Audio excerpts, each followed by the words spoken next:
Posing happily for photographs, these two young women look to be the picture of health.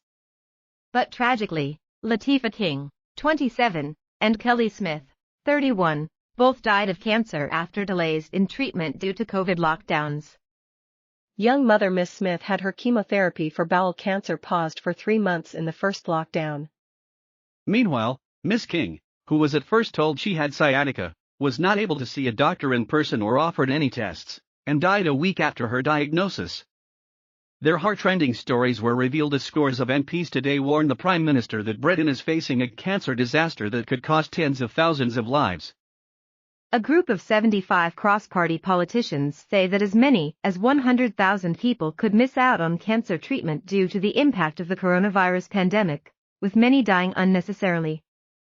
They have written to Boris Johnson, demanding the cancer backlog is tackled with the same political will as the vaccination rollout.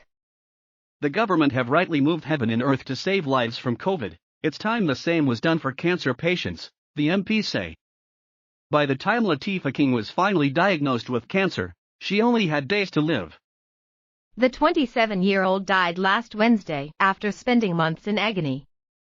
Miss King was not able to see a doctor in person or offered any tests to check for cancer. Last night her twin sister said Latifah was brushed aside because the only killer they see right now is COVID. Miss King, from Leicester, developed debilitating pain in her legs in October, became bedbound, and lost 4 stone. However, the pandemic meant she could only get a GP appointment via Zoom, and was misdiagnosed with sciatica.